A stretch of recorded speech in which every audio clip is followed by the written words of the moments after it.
water loop.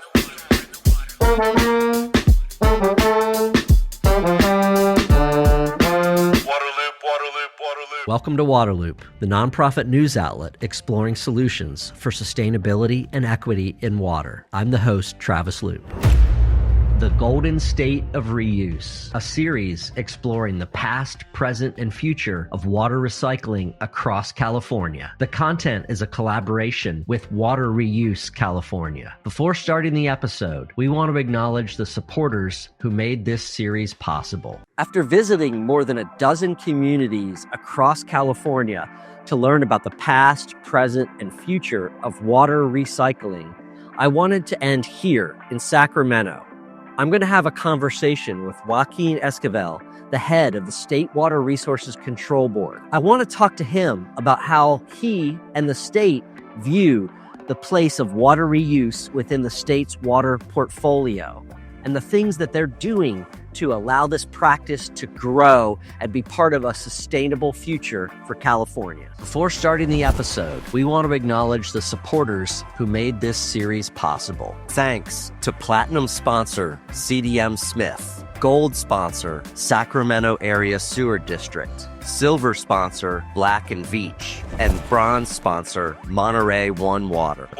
From pilot studies to full-scale facilities, CDM Smith helps utilities and industrial leaders navigate complex regulatory, technological, and operational challenges. Commitment to innovation is a culture that's actually embedded within CDM Smith, and it's something that each and every one of us strives to do to meet the needs of our clients. CDM Smith is dedicated to strengthening water supply portfolios with sustainable and cost-effective reuse solutions. Learn more at cdmsmith.com/reuse. Joaquin, I am very happy to be here with you. It was the perfect way to finish a tour through the state to look at water recycling, visited over a dozen communities and systems. Wanted to get your perspective, the state's perspective on water reuse. Big, wide open question here. How do you view water reuse within the portfolio of kind of California's water situation? Really appreciate the opportunity and the discussion here with you. And it's a currently important part of the state's water portfolio, and especially with the pressures of climate change, will become an increasingly important part of our water portfolio. You think about development of water in the western states, and big projects moving water from where population centers are, from where it may be naturally occurring. That's certainly the case in California as well, where we move water from the north in our Bay Delta system, and move it down through the Central Valley, going all the way down to Southern California and reaching as far down as San Diego. And so, these projects were developed at a time when our climate was wetter. And so the assumptions of what they're going to be able to yield, what we can depend on, whether it's on the Colorado River, whether it's our Bay Delta, they've changed. And I think that's a hard reality where we're at. And when we think of water recycling, which are, otherwise, wastewater, which, we have a 50-year history of expanding access to sanitation, centralized treatment, increasing the level of treatment so that, it can be discharged into our rivers and not create, challenges. But what, it hasn't necessarily turned into, but it certainly has these last decades and will continue to the future, are sources of drinking water. And that's because of the cost that comes with treatment. Unlike those sources that you're importing from, the Colorado River or up in the Bay Delta, which are of higher quality, these are, otherwise degraded sort of sources of water, or nuisances, actually, when we think about the last 50 years of passage of the Clean Water Act. And again, the increase of the amount of treatment of what was otherwise, pollution out there. So this is a very 21st century moment where we've kind of come to, the obviously the crises we have with climate change, but also this evolution of the way that we manage, treat, and are able to reuse water. So it's an important part of our portfolio now, and it's only going to continue to increase as we become smarter about the way that we manage our water. What are some of the ways that the state is helping with this water reuse push? How are you kind of enabling, supporting, making this possible for communities? Well, first, I have to just acknowledge and thank the incredible leadership of so many water agencies within here, the state of California. Because of them, we're some of the first users and implementers of recycled water. Purple pipe first, right? Not for drinking water purposes, but at least for other purposes. The reality is that back to some previous points, we move water at great distances and with great effort, cost, et cetera, and treatment, and often use it once and then dump it. And so, being able to reuse that critical resource is going to be really important. And the board, the State Water Resources Control Board, we're a regulatory agency. We're fortunate. We both regulate quantity and quality. So we do water quality along with our 9 regional boards. We also administer water rights. And as about a decade ago, the Division of Drinking Water was transferred over from the Department of Public Health to the State Board. So when we think about sort of like the regulatory purview of how you kind of track the drops from, it's treatment and wastewater treatment plants, but then ultimately conversion to drinking water and use there, being able to have a kind of one-stop shop, if you will, where we can kind of integrate, okay, what does a Division of Drinking Water need to permit? What do our regional water quality control boards on the water quality side? How do we, these are complex projects and importantly, need a number of safeguards, especially when we talk about drinking water. So the state has really been there to help on that regulatory side. We set, standards first for the use of treated water for recharge of groundwater or to augment a surface water storage or usage before it gets to a treatment plant. But what we've recently done, actually, it's been about a year and a half now, we adopted direct potable reuse regulations. So again, as regulators, we're creating those permissible paths, protecting public health, looking at water quality, and trying to make sure that we continue to engineer a system that doesn't create challenges down the road, but actually maximizes the use of water. So we're there on the regulatory side. We create regulatory certainty that allows them water agencies to use those tools to their local needs. And we're also a huge funder. We, like I said, do water quality, water rights, drinking water regulation, but actually our largest division by staffing is the Division of Financial Assistance. And I'm proud of the fact that over just the last 3 years alone, we've actually invested over $5 billion in low interest loans, grants in drinking water, wastewater, water recycling, and actually 1.7 billion of that over just the last years have been for water recycling. Somewhere around 64 projects create an additional 230,000 acre-feet of reliable water a year, and is an important part of what we do here as well. So we at the State Water Board are doing regulatory support, we're doing financial support, and then statewide, we have partners at the Department of Water Resources and other sister agencies where they're critical partners and continue to advance the usage of reuse. And very fortunate for the resources we have and the dialogue. And again, it is really a dialogue and a partnership with so many of the water agencies out there.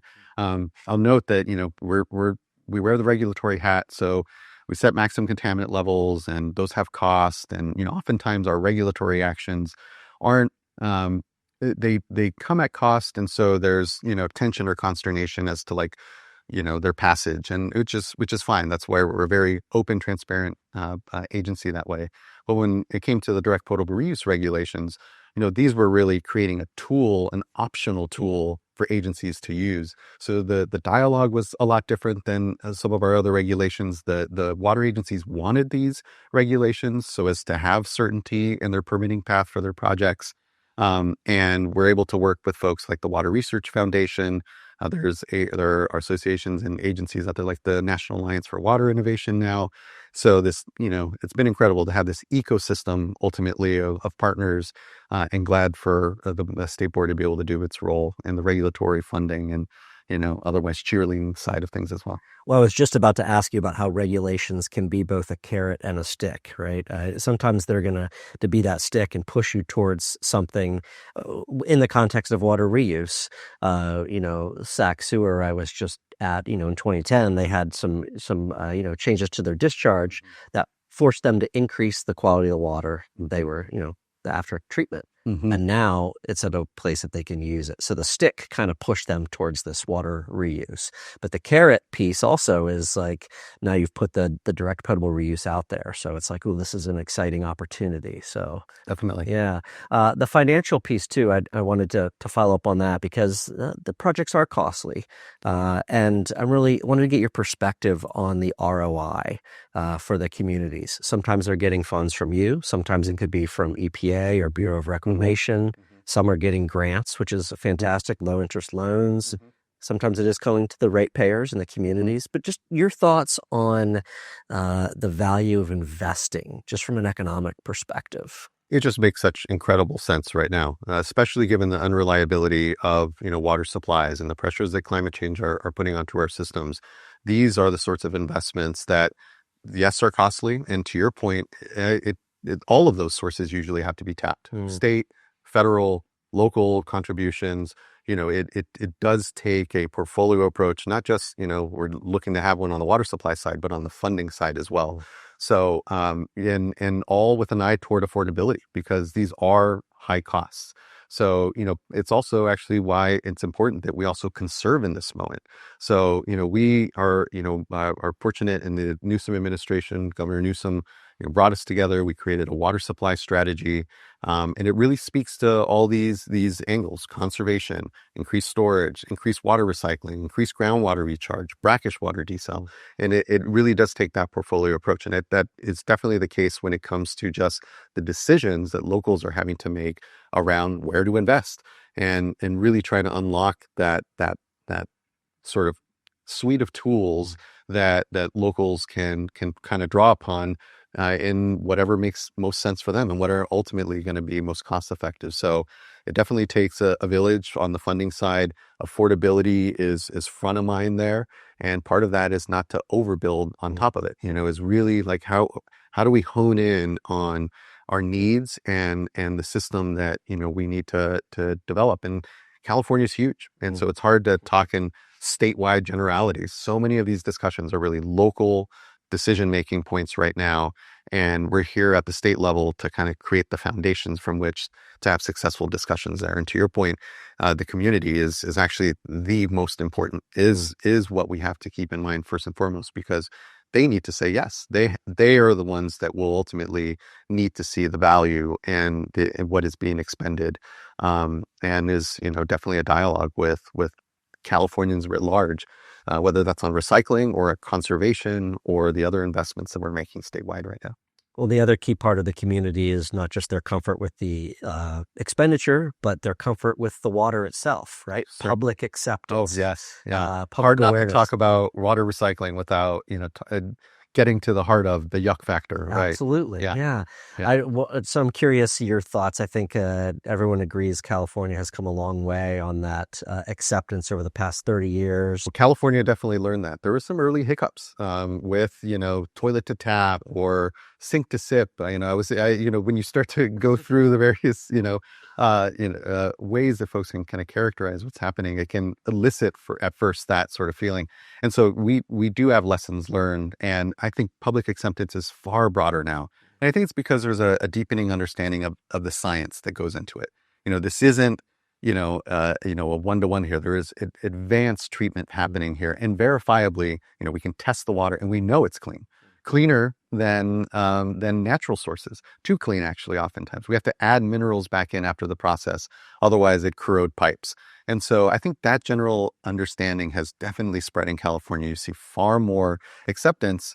But to your point, especially as we start talking about this next generation of water recycling projects, where you're not just augmenting groundwater, you're not augmenting a reservoir, so you have some separation. You're directly connecting systems. And the reality is that good housekeeping and public health, for we know now thousands of years, have dictated you don't want your waste streams connecting with your drinking water streams. That's how you create public health issues. But in this case, because of the research, because of the advances in the science, and importantly, the verifiable monitoring and testing that we can do, we have some confidences. But it's why it was really important as we advance those regulations that we really, some feel maybe we have a belt and suspenders approach to the public health protections. What do you mean by that?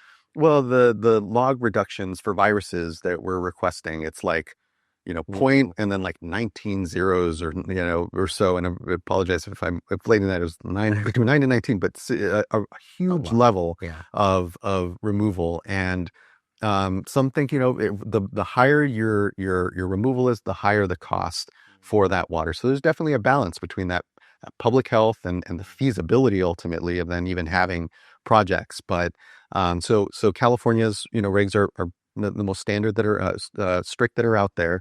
But I think it's really important that they be because we want to ensure that public health. We don't, one bad project out there erodes what is decades worth of investment in that public support for these projects.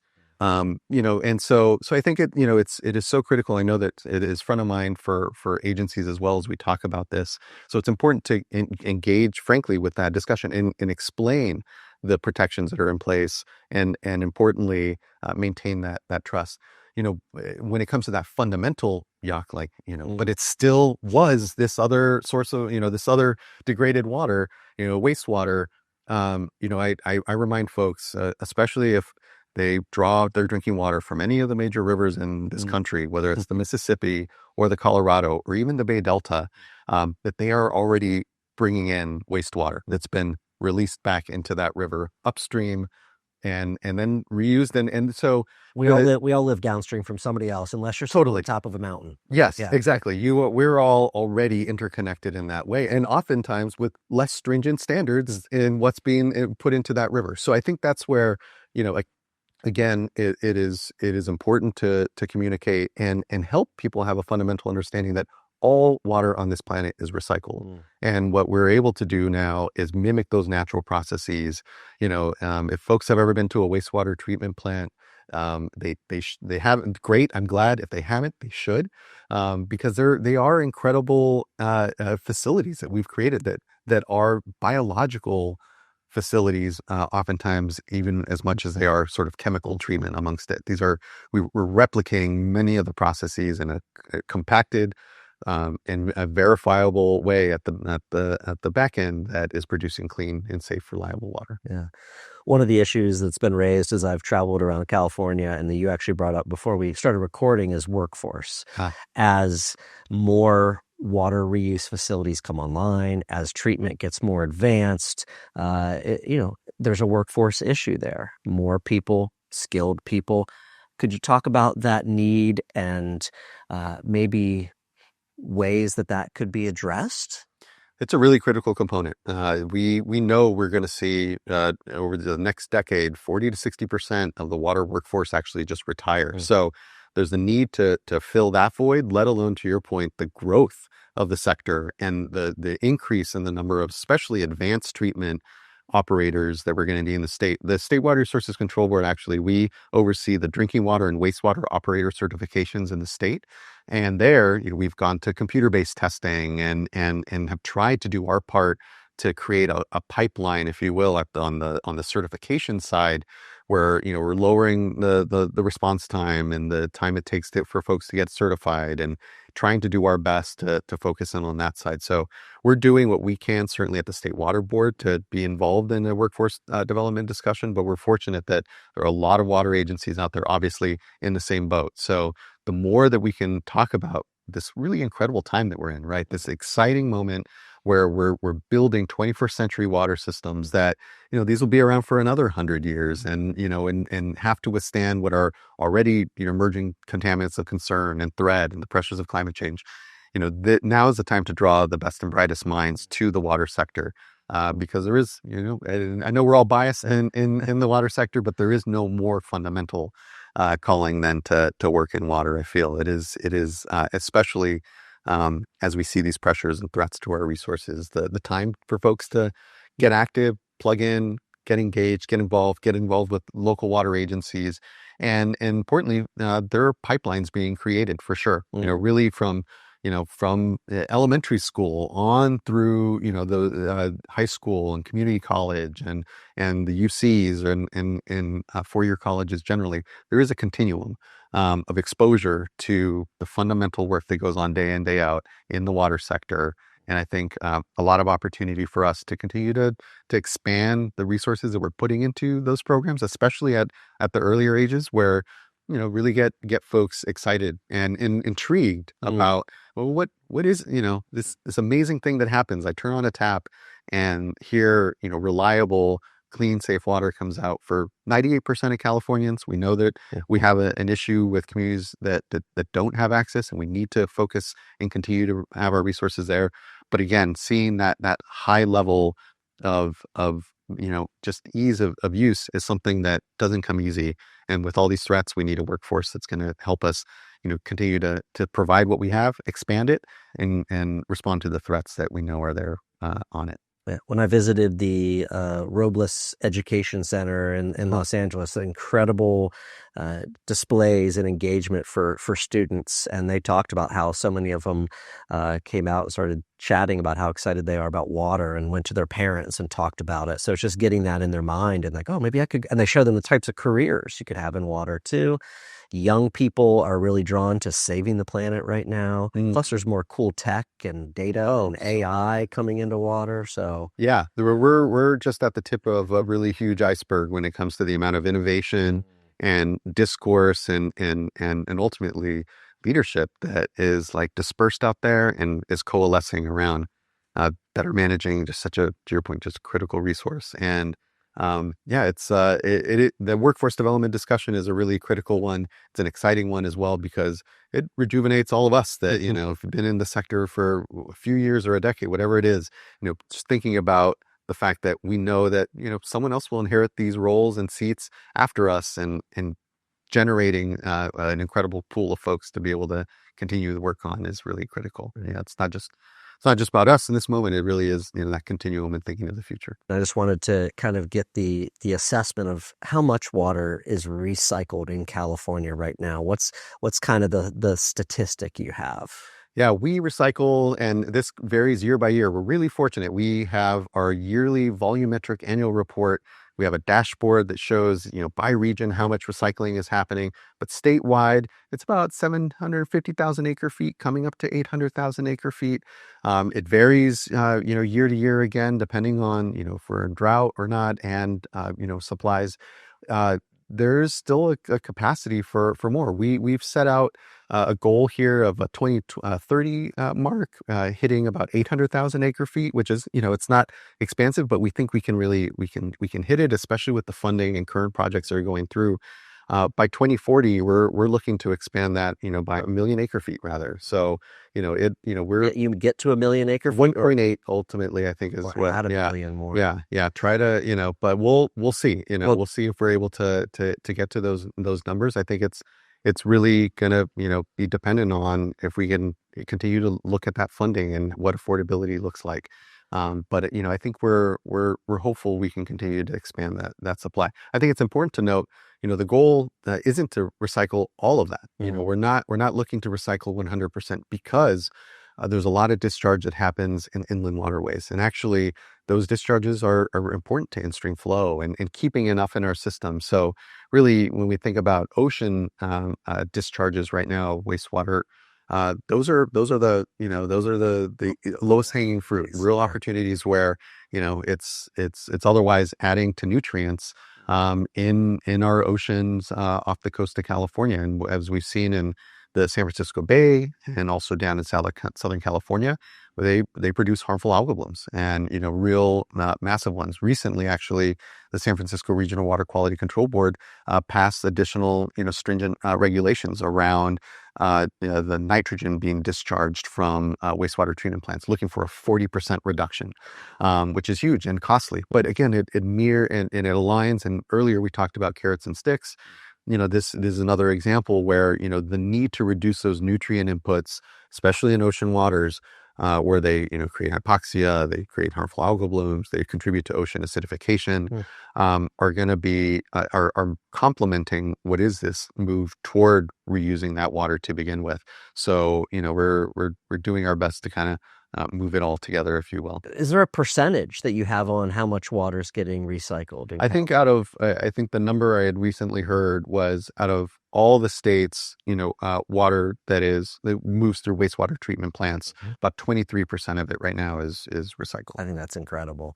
So I just wanted to ask, maybe if you kind of look into the future, let's say even 20 years out, you kind of just alluded 2040 there. What might water recycling look like in California? I think it's going to look different depending where you are. But importantly, I can see just of course, the amount that we're recycling growing, but the multi-benefit aspect of some of these projects, I think will really start to come through as well. I think of Soquel Creek, where, they aren't just solving for a water quantity issue that they were challenged with, but a seawater intrusion issue as well. And so the ability for us to be really thinking, holistically, if you will, about our watersheds, about the pressures of, say, rising sea levels and seawater intrusion or deeper droughts are going to mean the reasons for recycling, the purposes of the projects, and the things that it can actually address will be a bit different. And what I'm excited about are, certainly there's a lot of larger water recycling projects out there that usually more have an urban component because of the economies of scale and the cost. But there are projects out there, and increasingly, where we see water recycling being used for agriculture as well. And I think of Del Puerto and the irrigation district there that takes recycled water from local communities and puts it into ag canals, and it supplements then its use in agriculture as well. So the future I see really is that diversification of its usage, and it meeting multiple needs that are out there, and just again honing in and getting smarter about these incredibly sophisticated, complex watersheds that we're all collectively managing and trying to shepherd toward to the future. Addressing certainly the challenges of climate change that we have, but also all the legacy issues that we are still yet dealing with. We're dealing with the legacy of disconnecting floodplains and kind of changing the natural hydrology of our watersheds, and starting to build some of those features back in with groundwater recharge and looking to expand wetlands. All of that has a role, if you will, in the way we can see water recycling and the reuse, and as we say in this, in the States, the maximization of its beneficial use is what we're all looking to do. And I think that is looking different in this century than it did in the last century. And so, just excited about all that innovation that's really happening in the way that we think about it, where we're just getting a lot more sophisticated by necessity, and understanding how best we can maximize that use and expand usage in the state, and in really, really critical times. Thanks again to the sponsors that made this series possible: CDM Smith, Sacramento Area Sewer District, Black & Veatch, and Monterey One Water. Thanks for listening to this episode of The Golden State of Reuse, a series in collaboration with Water Reuse California. If you want to support Waterloop's ongoing exploration of water solutions, subscribe on YouTube, rate and review the podcast on Spotify and Apple, follow us on social media at The Waterloop, and sign up for email updates at waterloop.org. You're in the Waterloop.